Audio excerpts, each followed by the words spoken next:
Sería interesante hacer un ejercicio de la memoria para recordar cuál fue el anuncio más importante que cada uno ha escuchado, que le impulsó a recibir a Jesús y a cambiar su vida para siempre.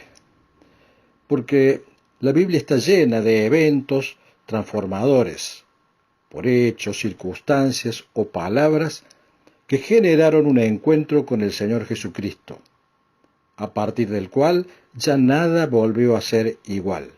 Siempre hay sucesos, momentos y mensajes escritos en las páginas de la Biblia que inspiran ese mensaje justo o que nos impacta y que va modelando nuestra vida en el presente. Por ejemplo, el anuncio de los ángeles a los pastores: os ha nacido hoy en la ciudad de David un Salvador que es Cristo el Señor. O el de las afligidas mujeres junto a la tumba de Jesús: no está aquí, sino que ha resucitado. Ambas circunstancias son trascendentales y hacen a la esencia del cristianismo, y por ende siempre dejan una enseñanza que inspira nuestra vida. Pero hay otro día muy importante en el calendario cristiano que a veces pasa desapercibido, que es de gran importancia y que debería ser considerado como el hecho más trascendente que Dios escogió para la evangelización del mundo. Estoy hablando del día de Pentecostés, porque ese día nació la Iglesia de Jesucristo. Después de la ascensión de Jesús, sus seguidores estaban reunidos en un aposento alto. Fue entonces cuando el Espíritu Santo descendió para morar dentro de ellos, en cumplimiento de la promesa del Señor en Hechos 1:8. Pero recibiréis poder cuando haya venido sobre vosotros el Espíritu Santo y me seréis testigos.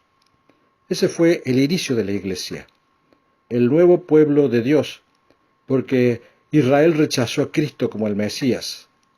Un pueblo nuevo, ya no por la nacionalidad, sino por el Espíritu Santo, que lo llamó a unirse a Jesús. Fue entonces, en Pentecostés, que los discípulos del Señor fueron llenos del poder del Espíritu Santo. Y desde ese momento comenzó la predicación de la palabra, siendo Pedro el privilegiado para pronunciar por primera vez después de la venida del Espíritu Santo en Pentecostés.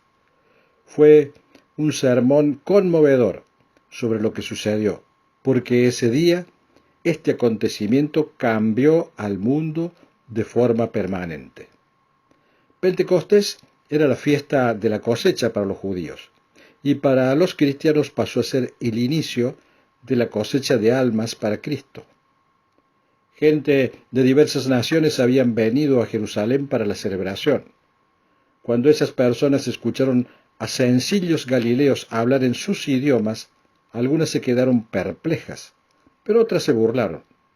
Fue entonces que Pedro se levantó para decir que estaban siendo testigos del cumplimiento de una profecía en el libro de Joel, y les cuenta, según narra Hechos 2:33, así que, exaltado por la diestra de Dios y habiendo recibido del Padre la promesa del Espíritu Santo, ha derramado esto que vosotros veis y oís. Pedro, lleno del Espíritu Santo y con la convicción que lleva la unción, les recuerda que Jesús Nazareno, varón aprobado por Dios entre vosotros, con las maravillas, prodigios y señales que Dios hizo entre vosotros por medio de él. Ninguno de los oyentes podía desconocer estas señales, porque habían sido hechas en medio de ellos. Cada vez que el Señor sanaba a alguien, resucitaba muertos o ejercía su poder maravilloso, Dios confirmaba que Jesús era su Hijo. Sin embargo, a pesar de todas las evidencias, los judíos no lo reconocieron como su Mesías. De hecho, Pedro acusó a los oyentes de haber matado al Salvador. Pero al mismo tiempo, el apóstol afirmó que la muerte de Jesús era parte del plan de Dios para la redención de la humanidad mediante un nuevo pueblo espiritual, la Iglesia que nacía en ese preciso momento. O sea que en la crucifixión del Señor intervino primeramente la voluntad de Dios Padre, según Hechos 2:33, a éste, entregado por el determinado consejo y anticipado conocimiento de Dios, prendisteis y matasteis por manos de inicuos, crucificándole. La misión de Cristo, como el sacrificio expiatorio y suficiente por el pecado de la humanidad, había sido decidida antes de la creación, o sea, desde antes de la fundación del mundo, y se consumó en Pentecostés para toda la humanidad, solamente por el amor de Dios. No obstante, aunque la crucifixión era parte del plan de redención de Dios, Pedro también atribuyó responsabilidad y culpa a quienes estaban escuchando por haber clavado a Jesús en una cruz. Pero también les anuncia la gloria inamovible de Dios, afirmando que aunque ellos habían matado a Jesús, Dios lo resucitó. El humilde Nazareno había sido exaltado ahora en el cielo como Señor y Cristo, y estaba sentado a la diestra de Dios. Para disipar toda duda sobre su discurso, Pedro menciona 3 testigos para respaldar su declaración. El primero, David. Anticipándose al futuro, David habló de la resurrección del Mesías, diciendo que su cuerpo no vería corrupción y que se sentaría a la diestra del Señor. Segundo, los seguidores de Cristo. Pedro y los discípulos también fueron testigos de la resurrección y ascensión de Jesús al cielo. Y tercero, el Espíritu Santo. El último testigo era Dios mismo, en la persona del Espíritu Santo. La maravillosa señal de lenguas extranjeras que escuchó el pueblo eran una manifestación del poder del Espíritu. El día de Pentecostés fue el comienzo de algo nuevo, que Dios conocía desde antes de la creación, pero había llegado el momento de manifestarlo, visitando a la humanidad de una manera completamente diferente. En vez de estar físicamente presente con solo unos pocos, Cristo moraba ahora en cada uno de sus seguidores por medio del Espíritu Santo. Es por eso que Jesús dijo a los discípulos que les convenía que Él se fuera, porque sólo así podría Él enviar al Espíritu Santo. El Espíritu Santo revoluciona la vida de cada creyente.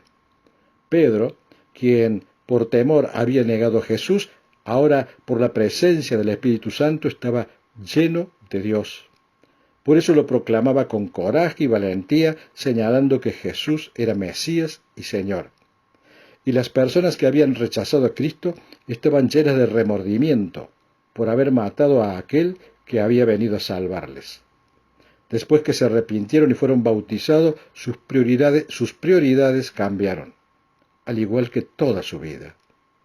Ese cambio interior les llevó a emprender con y por amor y valentía la tarea que Dios encomendaría a la Iglesia de hacer discípulos a todas las naciones, bautizándolos en el nombre del Padre y del Hijo y del Espíritu Santo. A medida que el Evangelio se extendía, el cristiano sustituía la idolatría en algunas regiones, causando turbulencia económica a los artesanos que comercializaban imágenes como ídolos. Lógicamente que Satanás trató de destruir la iglesia por medio de persecución, pero la sangre de los mártires solo hizo que la iglesia creciera. Poco a poco, el cristianismo afectó a todo el imperio romano y se extendió en el mundo entero. Actualmente es muy difícil que existan personas que al menos no hayan escuchado hablar de Jesús. En el gran día de Pentecostés comenzaron los cristianos a influir al mundo con la palabra de Dios, cambiando personas y culturas paganas. Cuando el Espíritu de Dios nos da la victoria sobre el pecado, la maldad y el mundo, nos guía para que asumamos la responsabilidad de hablar a otros de nuestro Salvador, quien destruyó las cadenas de la muerte y ofrece vida eterna a todos los que crean en Él. Según Hechos 2:1, cuando llegó el día de Pentecostés, estaban todos unánime juntos.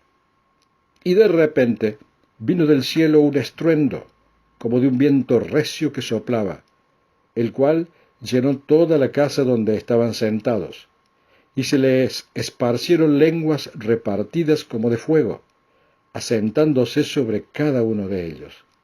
Y fueron todos llenos del Espíritu Santo, y comenzaron a hablar en otras lenguas, según el Espíritu les daba que hablasen.